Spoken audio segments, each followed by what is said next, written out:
You're up there killing yourself to deliver this perfect sermon that you have scripted and crafted and shaped, prayed over, agonized over, and nobody's listening anyway. That's hard to hear. I mean, somebody's listening, right? Well, they're listening, but they're not listening to you. What are they listening to?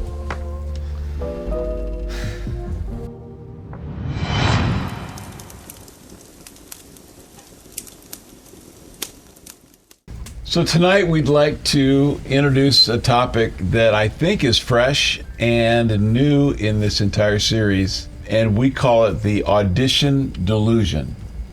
When I say audition, I mean hearing, like auditory. Okay, like you go and you do an audition, right? Yeah. What is an audition? It's a hearing. So there are several delusions regarding how human beings hear and don't hear that I found to be pretty staggering, surprising, and super helpful. Would that be okay if we go that way? Yeah. So the first delusion of audition is this: people don't hear what you say. They hear what they're saying about what you're saying. Think about a time when you've been in a conversation with just one other person, okay, and you notice their eyes are glazed over, or they're not tracking with you. They seem to be... Happens all right? Can you picture it? It happens all the time. It did just happen on camera. It just happened. Let me call Anna. Anna, can you... Yes, of course. It happens all the time. Sorry, she can tell you that I do it all the time. Yeah. That was... Have to show Anna your impersonation of me. Wait, your impersonation of her. You were saying it just happened. Yeah, right? It just happened off camera. So people don't. Here's the assertion: is people are listening not to what you're saying. Like right now, you're not listening to what I'm saying. You're listening to what you're saying about what I'm saying. You have a dialogue going on 24/7, or at least whenever you're awake, inside our heads. And that is evaluating what's being said. Oh, I agree with this. I don't agree with that. I don't know what he's talking about. I'm hungry. What are we going to have for dinner? Ready for a snack? This is getting boring. How long is it? Turn this off. How long is this video going to go? Who told me to watch these crazy things anyway? Right? Like you're having... I get it now. Yeah. Yes. So we refer to that voice inside our heads as the competitor. Why the competitor? Because it's competing with... an objective that the person you're with is hoping happens. And you're probably hoping it happens too. Like if you and I are having a conversation, just the two of us, you're actually wanting to hear, most of the time, you're wanting to hear, I'd say for you all the time, you're wanting to hear what's being said. I'm wanting to hear what's being said. But the competitor has another agenda. And that's to evaluate and judge and process and think about it. And then, that reminds me of a rabbit trail, and then you go off on the rabbit trail like that. So we'd like to challenge our listeners tonight through this episode just to notice the competitor and how active that little rascal is in your hearing and in your thinking about what you're hearing. Because there is a way to silence it, and we'll talk about that tonight. And we're not talking just about ADD.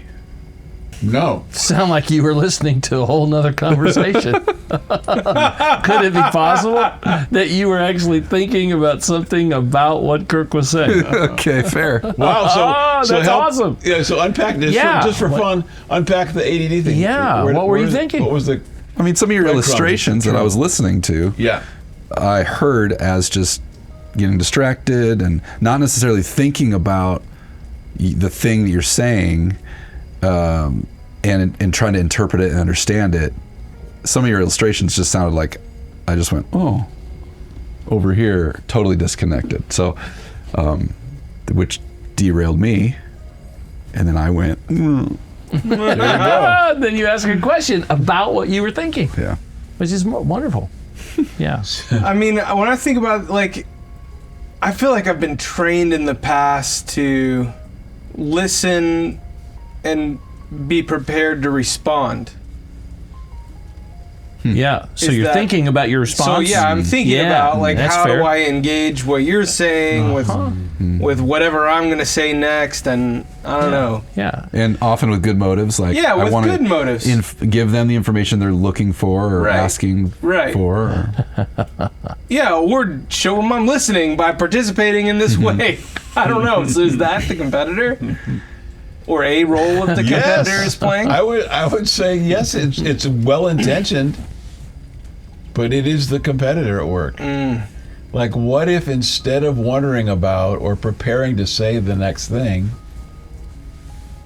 right, we just listen generously. You just the riveting attention, and when you're in a conversation where someone is really focused on listening, it can be disturbing because they're everything about them is like attentive, and they've silenced the competitor. They actually are tracking and interested, and from the previous conversation, maybe are dialed in a way that we're not used to. There's a perfect example of in conversation, there became an opportunity for us to look in on how Kirk and I were interacting, knowing that something was up that wasn't right in how we were listening. You talking about an actual scenario? Yeah. So in preparing for one of these previous conversations, episodes, Yeah. I was thinking about a particular way of starting, and Kirk had a completely different approach, and maybe we could talk about how it unfolded and created a pretty serious disconnect, which bogged down the process and delayed moving forward rapidly, and it But it perfectly illustrates the second audition delusion. Which is? So let's go. Yeah. Which is, in a heated conversation, almost all the time, each person is having their own conversation. there's two conversations So happening we're not having one simultaneously. conversation between us. I'm having a conversation over here, and Z's having a conversation no. over there, and I'm fully invested in my conversation. And I'm confused because I'm thinking something different about, we have a target or a goal, but we're coming from two different places, and we're actually in two different conversations. And it was, for a moment, it was challenging. Yeah, so for both of us. The backstory is that we had prepared a 2-hour seminar on a topic. That we were doing a previous episode about. Well, we had prepared a 2-hour seminar on a topic and decided that would be an excellent topic for us to do one of these courageous okay. conversations Yeah. with. But of course, here we only have 20 to 25 minutes to do it. So I'm thinking, the cartoon bubble over my head is, let's take what we did that 2-hour design and let's trim it. Let's figure out a way to streamline it, but follow the outline. You're thinking, We better streamline this thing because we only got 30 minutes top, 25 minutes top, and we planned a 2-hour talk. So we have to trim something, and I was considering a general different introduction. completely different. Kirk introduction. had Not bad. previously outlined, and we had agreed on the 2-hour introduction. And so he's coming at it from that standpoint, saying, why can't we use this one? That structure, yeah. That introduction. And I'm coming at it saying, if we use that structure, It's 2 hours long. It's longer than is needed for a 30-minute conversation. And then we discovered in real time that we're in two different conversations. So, can I give you another example? Yeah. So, I'm newly married. Probably you guys under 3 weeks married. And Annie says to me, "Hey, great news. Guess what we're having?" And I'm like, "We're having dinner." Meatloaf. Right, we're having meatloaf. She's like, "Nope. We're having chicken." "Nope. We're having lasagna." I love that in this example you're guessing food. I am. This is such a quick Watch this. example. And so after I go on about 10 foods, she's like, "It's not a food." Okay, we're having a picnic table. We're having a rocking chair. What are we having? We're having something. Yes, we're having something. What are we having? I have no idea. So you guys, for the next 45 minutes, I am guessing what we're having. We're having a headache.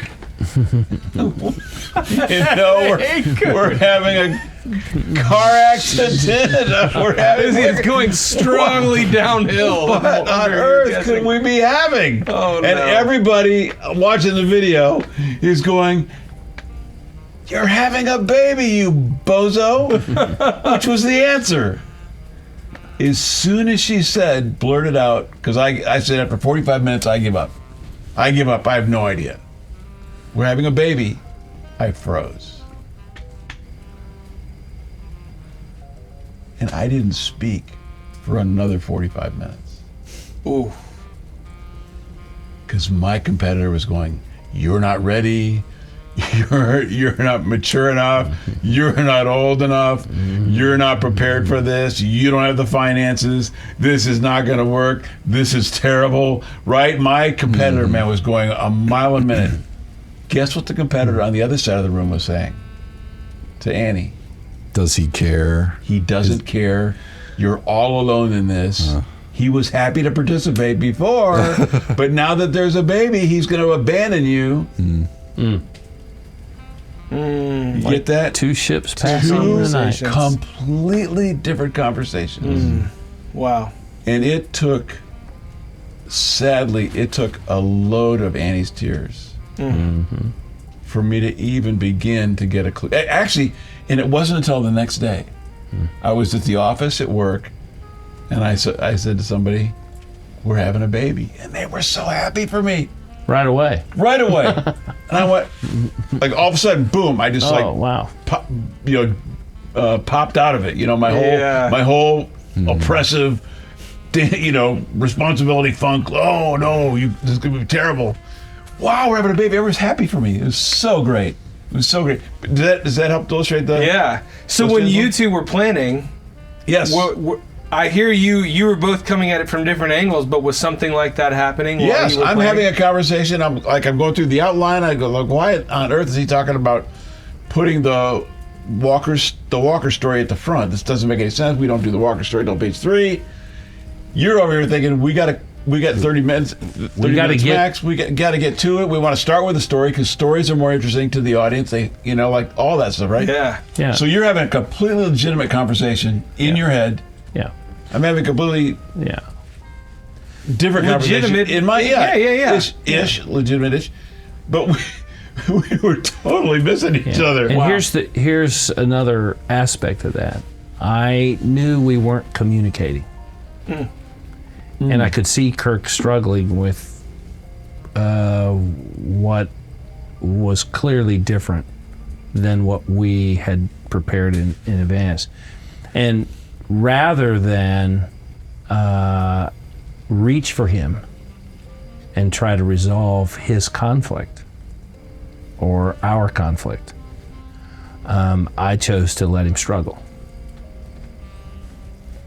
And that was my attempt to be right about the facts. We only have 25 minutes. We cannot do a slow build up 2 hours with a longer introduction than we had planned for a 2-hour thing. And so, looking back on that, it's not a pleasant feeling for me to acknowledge that I knew we weren't together. But in the moment, I didn't do what I could have done to bring us to resolve it. So It's interesting because you often use the language, I think it's very helpful, about being on the same page. that's right. So, Kirk, I don't think we're on the same page Yeah. here. Which is really a very Neutral. neutral. It's inviting That's right. because we're not on the same page. It's not about blame, Right. like our last conversation, Yeah. right? Right. It's like we're not on the same page. So, which is true, we weren't. We were on two different, completely different pages. Literally. Right. Yeah. Yeah. So, Yeah. yeah. So here's a thought for all of us who think we are pretty gifted orators. This is audition delusion No. number 3. You're up there killing yourself to deliver this perfect sermon that you have scripted and crafted and shaped, Prayed over. agonized over, and nobody's listening anyway. That's hard to hear. I mean, somebody's listening, right? Well, they're listening, listening. but they're not listening to you. What are they listening to? I guess the competitor. I don't want to think that. Yeah. It's I interesting. know that's what you guys are going to say, but I don't want to think that. Yeah, it is It's the competitor. listening to what I'm thinking about while you're speaking. It's what I'm going to do after church.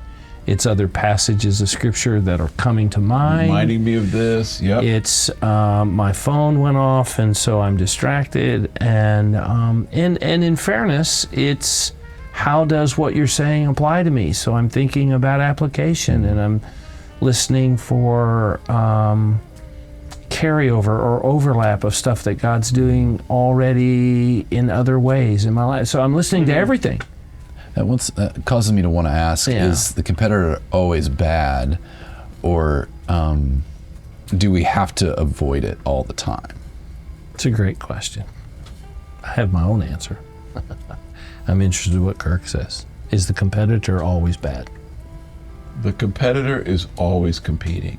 That's how I was Okay. going to answer. Wow. It is an is. It just isn't. It's an It's is. just an It's not is. good or bad.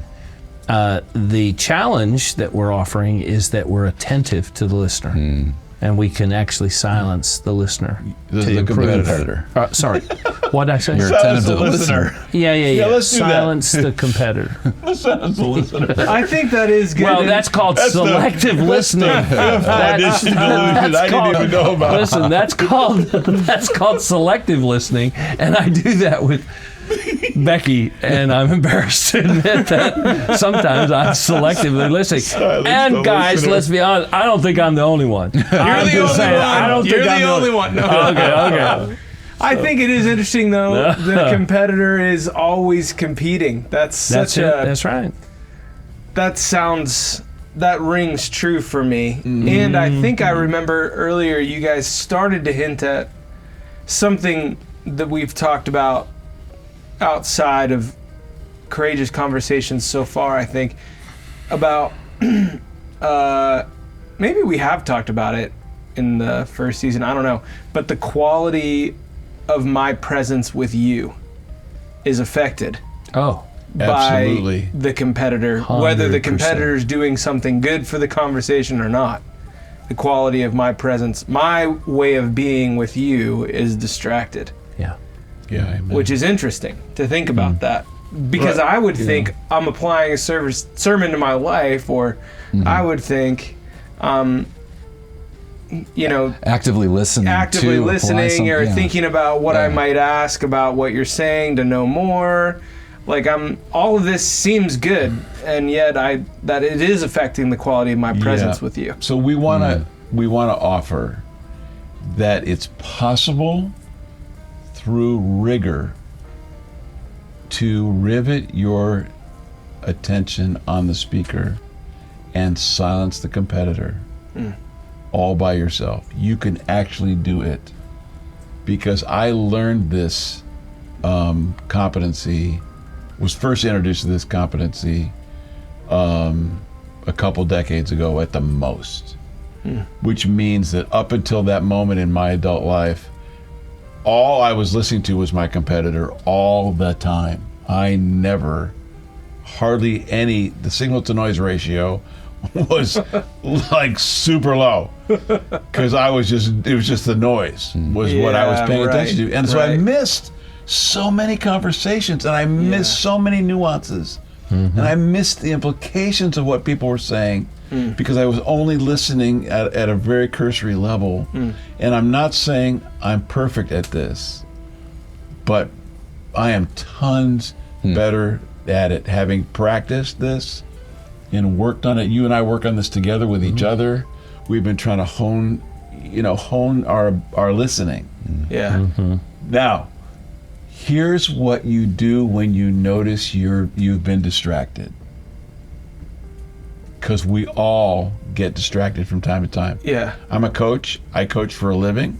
My coaching calls are an hour long, and I do multiple coaching calls every single day with pastors around the country. And I get distracted. I distract myself. Something pops up on my computer screen when I'm taking notes, and I get distracted by that. Or the dog runs up and jumps up on the side of my chair, and I scratch the dog's chest, and I'm not listening to you anymore. Or you say something, it makes me think of some other related thing, and I'm off thinking about that. So when you notice that you're distracted, tell on yourself. Tell on yourself. That's the action you're suggesting. That's the action. And here's what it sounds like. John, I'm so sorry I distracted myself. The last thing I remember you saying was when you were talking about your mother-in-law and cooking Chinese dinner, or having Chinese dinner.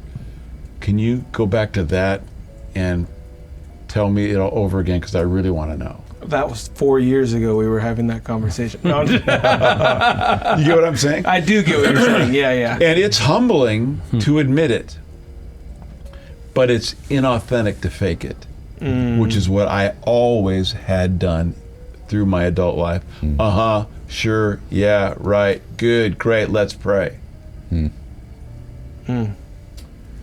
Whoa, I am so sorry, Nick, I distracted myself. Could you go back and say those last two sentences again? I've heard you say that quite a bit. Right. You practice that a lot. Yeah, I do. Because I do distract myself a lot. And you notice with the language, I distracted myself. Right. Not blame passing. Correct. Right. Yeah. I was distracted. The dog ran up. Annie texted me, blah, blah, blah, something happened. No, I distracted myself. Because you're important. You're really important to me. You're the most important person to me right now. And I took myself out of the space, and I don't want to do that with you. Yeah. And I have told you, Nick, I've distracted myself more than once on an hour-long coaching call. I think I said it 4 times on one coaching call. Like, dude, I was trying to get another project done. I'm like, oh no. So I just kept distracting myself. Anyway, so the remedy, we think, is 2 things. One is to engage the rigor of listening generously. Riveting your focus, as you said really eloquently, riveting your focus on the person who's speaking, and force your competitor to be silent. And I'll talk to myself. Okay, sunshine, we're listening now. That's kind of how I talk to myself. Don't know why it's sunshine, but anyway, that'll take you off on a tangent. And then the second thing is to tell on yourself. When you've been distracted, just go back to what you remember, the last thing you remember, and start there. Could we do this again? Talk to yourself and tell on yourself. Yeah. I think another really helpful, effective remedy when you find yourself wondering what's being heard, is to just check in with the person. It's just simply to say, what do you hear me saying? So that's you checking in on them and with them and their competitor. Yeah. Yeah. So I'm engaged in a conversation that's meaningful, and I'm wondering if I'm communicating, or to what degree is being aware that there's two conversations in every conversation. Yeah. The one I'm having with you and the one you're having with yourself about what I'm saying. It's wonderful to check in and say, so what are you hearing about what we're talking about? Just as a chance to give me feedback, to make sure that the track we're on is close enough that the ideas are being conveyed. Did you want to say something? Yeah, I would say we were talking about Jesus practice. Jesus is famous for the Sermon on the Mount. He gave another sermon in John chapter 6. He does a sermon at the end of Matthew about the woes. But there are not a lot of there wasn't a lot of sermonizing that Jesus did. Mostly, what did he do? I mean, he asked questions. He did. Yeah. Inquiry. Yeah. Especially of his Inquiry. disciples. Yeah. Inquiry. He was constantly asking, so who do you say that I am? Yeah. You know, blah, blah, blah. He was asking questions constantly. And this is an art that we really want to encourage. The only way to know what conversation we're having is for me to inquire. Which, if you'll notice in my coaching, we do this a lot. So what are you hearing? Yeah. So what are you thinking? Yeah. I mean, that is constantly. Yeah, you check in. Otherwise, I have no idea where you are, where my client Right. is. Yeah. So you can't do that in a 25-minute expose, a Yeah. monologue, we call a sermon, and we can do that almost every other venue. Staff meeting, one-on-one, counseling session. So what are you hearing? So what's happening over there? So how's this hitting you? We do this a lot in Legacy Partners when we're doing those workshops. Yeah. Because we need to know where the room's at. Because what you're hearing is what's important. What I'm saying is not important. And then I can adjust what I'm saying or need to say or need to emphasize based on what landed or failed to land over there. Yeah. Does that make sense? Yeah. And that is a very different way of engaging, listening, and speaking and having conversations. Yeah. And so we would just like to invite the four of us to make progress on listening and speaking. Yeah. So let's have a quick check-in. So what have you guys been hearing about this important topic or conversation, the audition delusion? I mean, I think at the beginning of the conversation, you asked us to be aware of what our competitor is saying, and I'll first answer that I have been hearing my competitor question myself about when do I do this, and what does it look like, and how is this happening in my life, constantly. Yeah. Asking myself that question While we're having this conversation. while I'm like catching most of what you're saying, and then simultaneously asking myself, how does this apply in my life? Where am I guilty of it? It's really what I'm asking myself. And when I manage, as you guys have asked us to silence that, I find myself listening to what you're saying. I notice that difference in quality even for myself, which maybe is the competitor, but I notice it because I'm really absorbing it, that really we need to silence the competitor, and that we need to admit when we've been listening, when we've distracted ourselves. Well, guys, let's wrap up our conversation with how I became really aware that I needed to be a better listener. or the possibility existed for me to grow in my capacity to listen well. In my relationship with Becky, I thought to myself, I wish I could love her more, deeper, better, with more commitment to knowing her. And so I asked the Father, how could I be more loving toward Becky? And I heard immediately, the first act of loving is listening. And I thought, wow. And I'm wondering if that applies to this whole idea of recognizing multiple conversations, that to love well has to include listening well. And to do that, we need to pay attention to, the audition delusions, I think. So, can we bless you? So guys, we want to bless your capacity to hear. And to hear the most important voice of all, which is the Father's voice. And in addition to hearing his voice, that you would become really skillful